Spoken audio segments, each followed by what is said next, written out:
ವಾಣಿ madam ಅವರೇ, Nataraj sir ಅವರೇ ಹಾಗೂ ಅವರ ಶ್ರೀಮತಿ ಸುಜಾತಮ್ಮ ಅವರೇ, ವೇದಿಕೆಯ ಮುಂಭಾಗದಲ್ಲಿ ಇರುವಂತಹ ಎಲ್ಲ ಗಣ್ಯರೇ, ಚಂದ್ರಕೃಷ್ಣಪ್ಪ ಸರು ನಾನು ಸ್ಕೂಲಲ್ಲಿ ಓದುವಾಗ ನನಗೆ ಶಿಕ್ಷಕರಾಗಿದ್ರು. ಅವ್ರು ಹೇಗೆ ಕಾಣಿಸ್ತಾ ಇದ್ರು ಅಂತಂದ್ರೆ, ಆಗ ಬಹಳ ಶಿಸ್ತು, ಬಹಳ ಕೋಪಿಸ್ತ.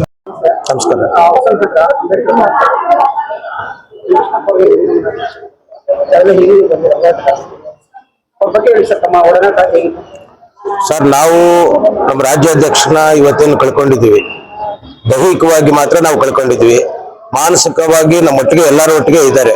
ನಾವು ಸುಮಾರು 20-25 ವರ್ಷಗಳ ಕಾಲ ಕರ್ನಾಟಕ ಸಮತಾ ಸೈನಿಕ ದಳ ಕಟ್ಕೊಂಡು ನಾವು ಅವ್ರ ಜೊತೆ ಒಟ್ಟಿಗೆ ಹೋರಾಟಗಳು ಮಾಡಿಕೊಂಡು, ಇಡೀ ರಾಜ್ಯಾದ್ಯಂತ ಹೋರಾಟಗಳು ಮಾಡಿಕೊಂಡು, ಹೋಬಳಿ ಮಟ್ಟದಿಂದ ಗ್ರಾಮ ಶಾಖೆಗಳು ಮಾಡೋದ್ರ ಮುಖಾಂತರದಿಂದ ಜಿಲ್ಲೆ ಮತ್ತು ತಾಲೂಕು ರಾಜ್ಯಗಳಲ್ಲೆಲ್ಲ ನಾವು ಸಂಘಟನೆ ಕಟ್ಕೊಂಡು ಅವರೊಟ್ಟಿಗೆ ಹೋರಾಟ ಮಾಡ್ಕೊಂಡು ಬಂದಿದ್ದೀವಿ. ದುರದೃಷ್ಟವಶಾತ್ ಏನೋ ನಮ್ಮ ಅಧ್ಯಕ್ಷರ ನಾವು ಉಳಿಸ್ಕೊಳಕ್ಕಾಗಿಲ್ಲ. ನಮ್ಗೆ ಅದ್ರ ಬಗ್ಗೆ ಬಹಳ ನೋವಿದೆ. ಮತ್ತೆ ಅದು ನಮ್ಮ ಮೇಡಮ್ ಅವರು ಹೇಳಿದಂಗೆ ಅದು ಅಪಘಾತ ಅಲ್ಲ, ಅದು ಪ್ರೀ ಪ್ಲಾನ್ ಇದೆ. ನಾವು ಈಗಾಗಲೇ ಸರ್ಕಾರ ಗಮನಕ್ಕೂ ತಂದಿದ್ದೀವಿ. ಎಲ್ಲಾ ದಲಿತ ಸಂಘಟನೆಗಳ ಒಕ್ಕೂಟ, ಎಲ್ಲಾ ರಾಜ್ಯಾಧ್ಯಕ್ಷಗಳು ಎಲ್ಲ ಸೇರಿ ಒಂದು ಮೀಟಿಂಗ್ ಮಾಡಿದ್ದೀವಿ. ಮತ್ತೆ ನಾವೊಂದು ಕಂಪ್ಲೇಂಟ್ ಸಹ ಸರ್ಕಾರ ಕೊಟ್ಟಿದ್ದೀವಿ.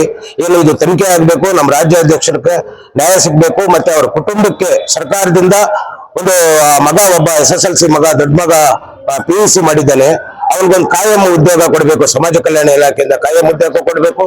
ಮತ್ತೆ ಅವರಿಗೆ ಆರ್ಥಿಕವಾಗಿ ಹಿಂದೆ ಇದ್ದಾರೆ, ಬಟ್ ಅವ್ರ ಕುಟುಂಬಕ್ಕೆ ಏನಾದ್ರೂ ಪರಿಹಾರ ನೀಡಬೇಕು ಅಂತೇಳಿ ನಾವು ಎಲ್ಲರೂ ಒತ್ತಾಯ ಮಾಡ್ತಾ ಇದ್ದೀವಿ. ಎಲ್ಲಾ ನಮ್ಮ ಸಂಘಟನೆಗಳು ಅದನ್ನೇನಾದ್ರೂ ಒಂದು ವೇಳೆ ಮಾಡಿಲ್ಲ ಅಂತಂದ್ರೆ ನಾವು ಸರ್ಕಾರಕ್ಕೆ ಮೊರೆ ಹೋಗ್ತೀವಿ. ಸರ್ಕಾರದಲ್ಲಿ ನಾವೇನೋ ಅಲ್ಲಿ ಧರಣಿ ಮಾಡಿ, ಸತ್ಯಾಗ್ರಹ ಮಾಡಿ ಅವರಿಗೆ ನ್ಯಾಯ ಕೊಡುವಂತ ಕೆಲಸ ನಾವು ಮಾಡ್ತೀವಿ. ಮತ್ತೆ ಈಗೇನು ರಾಜ್ಯಾಧ್ಯಕ್ಷರು ಇಲ್ಲ ಅಂತ ನಮ್ಮ ಸಂಘಟನೆ, ನಮ್ಮ ರಾಜ್ಯಾಧ್ಯಕ್ಷರು ತೀರೋದ್ರಂತ ಈಗ ಹಲವಾರು ನಾಯಕರು ರಾಜ್ಯದಲ್ಲಿ ಏನ್ ಹೇಳ್ಕೊಂತ ಇದ್ದಾರೆ ಅಂತಂದ್ರೆ, ವಿಲೀನ ಮಾಡ್ಕೊಂಡ್ಬಿಡ್ತೀವಿ, ಅದು ಮಾಡ್ಕೊಂತೀವಿ, ಇದು ಮಾಡ್ಕೊಂತೀವಿ ಅಂತಾರೆ. ನಮ್ಮ ಕಾರ್ಯಕರ್ತರಿಗೆ ನಾವ್ ಹೇಳೋದಂದ್ರೆ, ನಾವೆಲ್ಲ ಇಷ್ಟು ದಿವಸ ನಾವ್ ಹೆಂಗಿದ್ವಿ, ಕರ್ನಾಟಕ ಸಮತಾ ಸೈನಿಕ ದಳ ನಮ್ಮ ರಾಜ್ಯಾಧ್ಯಕ್ಷರು ಅದ ಚಂದ್ರಕೃಷ್ಣಣ್ಣವರು ಮತ್ತೆ ನಮ್ಮ ರಾಜ್ಯಾಧ್ಯಕ್ಷರು ಕಮಲಕ್ಕ ಅವರು, ನಾವೆಲ್ಲ ಒಟ್ಟಿಗೆ ಹೆಂಗಿದ್ವಿ. ಇವತ್ತು ಅವ್ರು ಇಲ್ಲೇ ಇರ್ಬೋದು, ಅವ್ರ ವಿಚಾರಗಳು, ಆಚಾರ ವಿಚಾರಗಳೆಲ್ಲ ನಮ್ಮೊಟ್ಟಿಗೆ ಇದೆ. ನಮ್ಗೆ ಮಾರ್ಗದರ್ಶನ ನೀಡೋದಕ್ಕೆ ನಮ್ಮ ಕಮಲಕ್ಕ ಮೇಡಮ್ ಅವರಿದ್ದಾರೆ. ಅವರು ಒಟ್ಟಿಗೆ ನಾವು ಸಂಘಟನೆ ಬೆಳೆಸ್ಕೊಂಡು ಹೋಗ್ತೀವಿ. ಯಾವುದೇ ಸಂಘಟನೆಯಲ್ಲಿ ನಾವು ವಿಲೀನ ಆಗಲ್ಲ. ನಮ್ಮ ಕಾರ್ಯಕರ್ತರಿಗೆ ನಾವೆಲ್ಲೂ ಬಿಟ್ಕೊಡಲ್ಲ. ಯಾವುದೇ ಮೂಲೆಯಲ್ಲಿ ರಾಜ್ಯದಲ್ಲಿ ನಮ್ಮ ಕಾರ್ಯಕರ್ತರಿಗೆ ಏನಾದ್ರೂ ತೊಂದರೆ ಆದ್ರೆ ನಾವೆಲ್ಲ ಒಟ್ಟಿಗೆ ಹೋಗ್ತೀವಿ, ಅವ್ರ ನ್ಯಾಯ ಧರಿಸ್ಕೊಡಂತ ಕೆಲಸ ಮಾಡ್ತೀವಿ.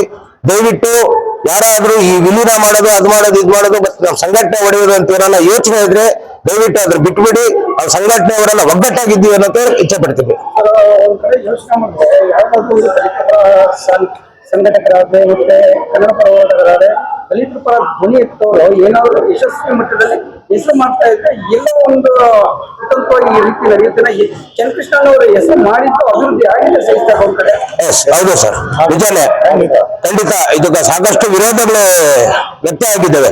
ಅವ್ರು ಏನು ಬೆಳೀತಾ ಇದ್ದಾರೆ, ಅದೇನೋ ಹೇಳ್ತಾರಲ್ಲ, ತನ್ನವ್ರು ತನ್ಕೋಣ ಗುಂಟೆ ತನ್ಕೋಣ ಅಂತ ಏನು ಹೇಳ್ತಾ ಇದ್ದಾರೆ. ನಮ್ಮವರೇ ಅಡ್ಗಲಾಗ್ತಾ ಇದ್ರು. ಅವ್ರನ್ನ ಬೆಳೆಯೋದ್ರನ್ನ ಏನಾದ್ರೂ ಮಾಡಿ ಹಿಂದೆ ತುಳಿಬೇಕು ಅನ್ನೋದೇ ಮಾಡ್ತಾ ಇರ್ತಾರೆ. ಬಂದಿದ್ದು ಇಲ್ಲ ಅಲ್ಲ, ನಿಜ ಅದು ಅನ್ಸ್ಬಿಡುತ್ತೆ. ಬಟ್ ಆಗಿರಕ್ಕಾಗಲ್ವೇ?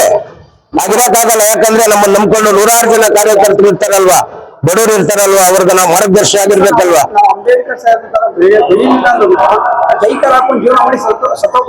ಅದು ಕೆಲವು ನಾಯಕರು ಯಾರು ಅವ್ರು ಹೊಟ್ಟೆಪಾಡ್ಗಾಗಿ ಮಾಡೋಂಥವ್ರು, ಬಟ್ ನಮ್ಮ ರಾಜ್ಯಾಧ್ಯಕ್ಷರಾಗಿ ಮಾಡಿಲ್ಲ. ಲಗ್ಗೆರೆಯಲ್ಲಿ ಹೌದು, ಅದೇ ತಪ್ಪೇ ಅನ್ಸುತ್ತೆ. ಈಗ ನೋಡಿದ್ರೆ ಈ ಸಿಚುವೇಶನ್ ನೋಡಿದ್ರೆ, ಈಗ ಏನು ಅಪಘಾತ ಆಗಿದೆ, ಅದು ನೋಡಿದ್ರೆ ತಪ್ಪೇ ಅನ್ಸುತ್ತೆ. ಬಟ್ ಆದ್ರೂ ಸಹ ನಾವು ಯಾವುದೇ ಸಾವಿಗೆ ಇಂಜರಿ ಅಲ್ಲ. ನಮ್ಮ ರಾಜ್ಯಾಧ್ಯಕ್ಷರು ನಮಗ್ ಕಲ್ಸ್ಕೊಟ್ಟಂತ ಏನು, ಯಾರಿಗೂ ಎದುರುಬೇಡಿ, ಹೋರಾಟ ಮಾಡಿ, ಸಂವಿಧಾನ ಉಳಿಸ್ಕೊಳ್ಳಿ, ಸಂವಿಧಾನ ಮಾರ್ಗವಾಗಿ ಹೋರಾಟ ಮಾಡಿ ಅಂತ ಹೇಳ್ಕೊಟ್ಟಿದ್ದಾರೆ. ನಾವು ಮುಂದೆ ಅದೇ ತರ ಇರ್ತೀವಿ.